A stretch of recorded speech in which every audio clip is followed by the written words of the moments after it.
Bum-ba-da-dum. Howdy, Banjo Ben here, banjobenclark.com. This is Mandolin Week. We're going to have a lot of fun. Calling this lesson Building Endings in the Key of A. A is a very, very common key, of course, that we play in the mandolin. Lots of our fiddle tunes are there. And it's a good chance, if you're playing fiddle tunes, that you're in the key of A. It's also a good chance that you're going to need to end it. You're going to need to have a great ending. So what I want to do is just build from a very basic bone structure of what these endings are made of, and then just keep building onto that, making them a bit more complex, a bit more interesting, so that you can have just a drawer full of cool endings to use at your next jam. If you're watching somewhere beside banjobenclark.com, come on over to the website. You can join as a Gold Peak member and see 1 million videos. That's what I have now, about 1 million. I haven't counted recently, but I think that's right. Let's go. This first ending is quite basic, but it is the skeleton of what we're going to be building upon, so we need to take some time and learn it. It sounds exactly like this.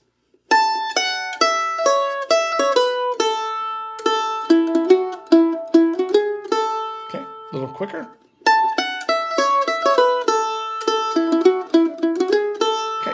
So you've probably heard something that sounds like this before. And mandolin's not the only instrument that uses this structure. This is very common on fiddle. Maybe that's where it originated. Also common on banjo. You hear banjos sliding up. Guitar does it as well. And they all end with this shave and a haircut 2 bits type thing. You know, doom doodle doom doom ba-dum bum, shave and a haircut 2 bits. So that's what we're going to learn on the mandolin. We're going to learn this basic building block and then we'll build upon it. But what is going on here? Well, let me tell you a little bit about the theory because it's going to be helpful. We're going to start on the root note of the chord, which is this A, and we're going to work our way down to another A, 1 octave lower. How do we get there? We're going to use a very specific series of notes. Again, it sounds like this. Measure 2 and 3. That's actually a pentatonic scale. Maybe you've heard of that, the pentatonic scale. A pentatonic scale, I have studies on it here on the website if you want to go look it up, but it's a 5-note scale, 5 of the 7 major note scales that's used so much in music. If we're playing it ascending, starting with this A and climbing up, it sounds like this. If we're playing it down, it sounds like this.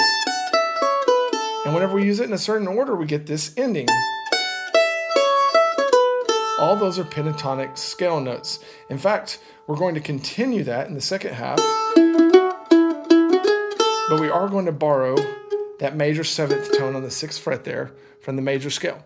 But all of those notes are, of course, in the major scale in this lick, and most all of them except one are in the pentatonic scale. Very, very useful. Let's play it through one more time.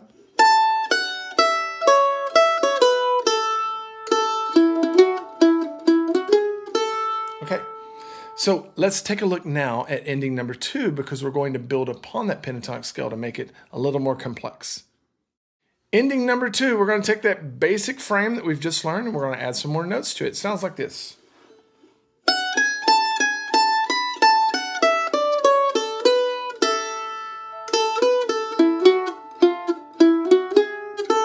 Pretty cool. A little quicker.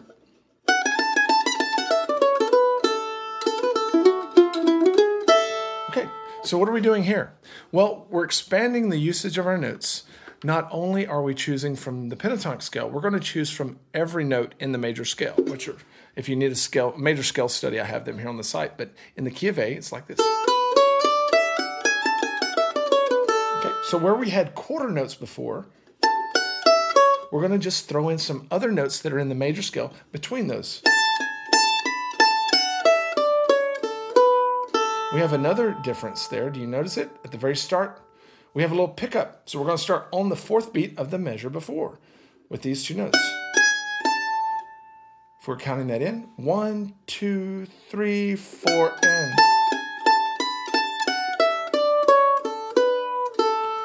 Now ending number 1, in the second half, it sounded like this. And we're actually going to play the very end of it the same. But in the part before that, measure 9 there, we're going to do something a little different.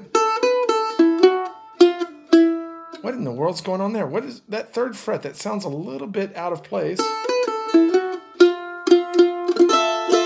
that in an A major scale or A major chord? It is not. It is not. That's an F natural. It's not in the A major scale. So what am I doing here? Well, it's actually called the flat 6 But that doesn't even matter. Let's think practically what's going on here. Let's look at the lick itself. Look what I'm doing there in measure 9. I have that 4th fret there on the 3rd beat. And where am I wanting to go? Where's the next note that I'm going to play in measure 10? I'm going to play the 2nd fret.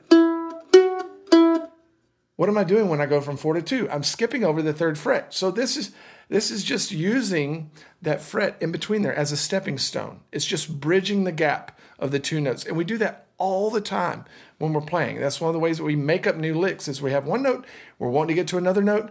Let's play some of the notes in between. Are they in the scale? Doesn't matter. Let's see what they sound like. Just play them and see what they sound like. And that's what we do here, and it ends up sounding pretty cool, especially when you're going a little quicker. So I just want to expand your thinking a little bit, even right here with ending number 2, even though we're going to get much more complex in endings 3, 4, and 5, I want you to start to see that we don't have to stick right within our major scale. We can begin to get outside of that, and you may thank yourself for it. Again, let's play this lick.